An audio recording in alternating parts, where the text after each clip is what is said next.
साथ जुड़ चुके हैं। वीरेंद्र जी, शुक्रिया आपका। आज दोनों चरण का चुनाव हो गया है, तो पूरे उत्तर प्रदेश में अर्बन बॉडीज के इलेक्शंस के वोटिंग हो गई, 13 को काउंटिंग है। तो क्या रहा पहले और दूसरे चरण में, आपने क्या महसूस किया, कमियां क्या थी, अच्छी बात क्या थी, कौन कहाँ भारी दिख रहा है आपको? देखिए, पहले चरण की तुलना में दूसरे चरण में मतदान तो थोड़ा बढ़ा है, इसमें कोई शक नहीं। लेकिन ये बात जरूर है कि किस्मत की बात है कि आप पोलिंग बूथ पे जाएं और वहाँ वोटर लिस्ट में आपका नाम निकल आवे, ये कोई चमत्कार हो। अन्यथा बहुत सारे लोग पोलिंग बूथ से जाकर वापस लौटे, कहीं उनका नाम, उनके पिता का नाम, कहीं उनका फोटो गलत, और वो वोट नहीं डाल पाते। तो ये एक बड़ी समस्या रही है वोटर लिस्ट के साथ।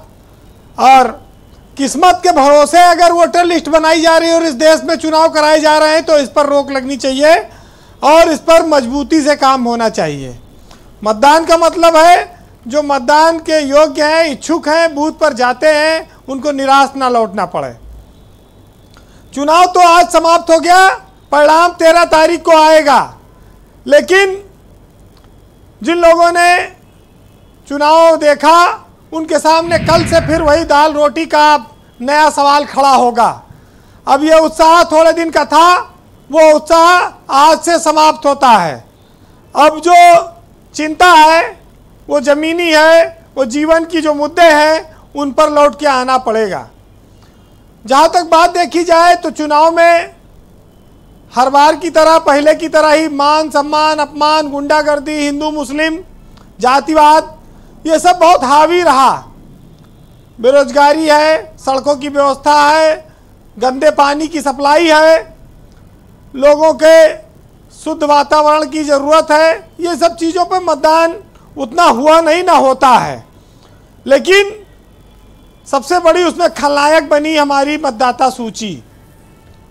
दारू मुर्गा पर जो कुछ दिन मौत चला, उनके लिए भी अब एक समस्या आ रही है कि आने वाले वक्त में महंगाई से लड़ना होगा, पैसों की ज़रूरत रहती है, काम ढूंढना होगा, तमाम परेशानियों से फिर रूबरू हों। देखिए, एक बात तो साफ है कि शहरी क्षेत्रों में बीजेपी का दबदबा है और मेयर की 17 सीटों में उसकी कोशिश है कि 17 जीती जाएं और शायद वो जीत भी जाए। लेकिन जो 2 सीट पहले बसपा के पास थी, उसमें बदलाव आएगा कि इस बार समाजवादी पार्टी नंबर 2 पर जाएगी उत्तर प्रदेश में।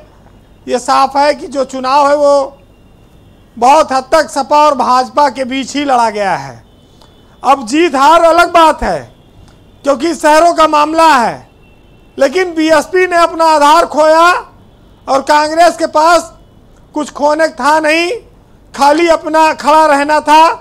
हर जगह वो भी नहीं खड़ा रह पाई, कुछ जगहों पर वो गिर गई, कुछ जगहों पर वो दे नहीं पाई। हम लोग कहते हैं कि हमारा देश तरक्की कर रहा है, स्वाभाविक है, लेकिन हम मतदान नहीं कर पाते। क्या ऑनलाइन कोई व्यवस्था हो सकती है? क्या वोटर लिस्ट को आधार से लिंक किया जा सकता है? इन सब चीज़ों पर आने वाले दिनों में लोगों को सोचना होगा। देखिए, अतीक अहमद का जो प्रकरण हुआ, उसने बीजेपी को बड़ा सहारा, संजीवनी दी। बाकी जो बचा था उसमें कश्मीर और केरल स्टोरी भी आ गई, उसने भी बड़ा सहारा दिया और बीजेपी की नैया को पार लगाने में काफ़ी मदद करेगा।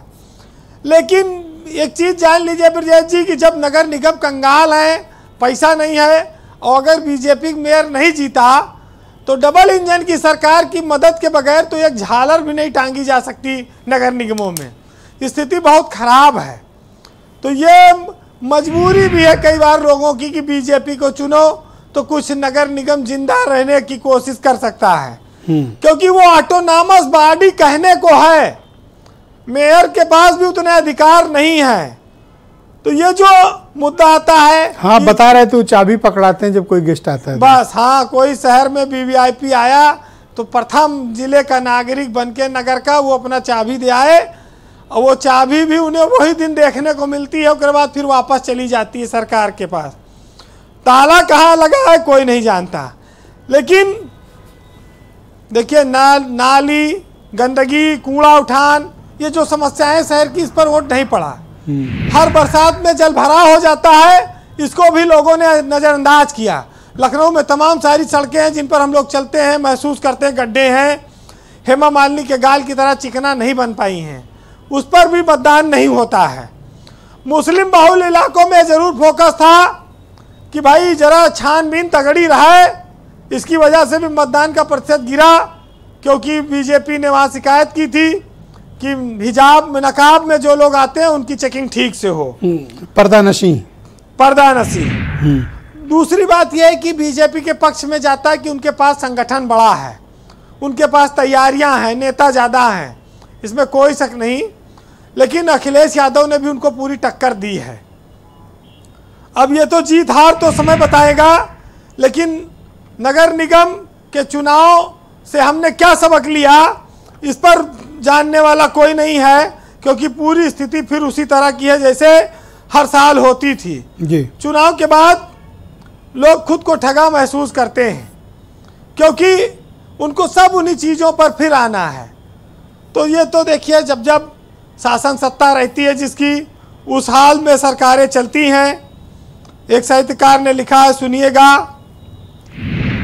कि हिंदुस्तान में क्या परिवर्तन कितना आएगा चुनाव दर चुनाव, उस पर सुनिएगा कि जब 100 में 70 आदमी नासाद हैं, तब दिल पर हाथ रखकर कहिए कि क्या देश आज़ाद है।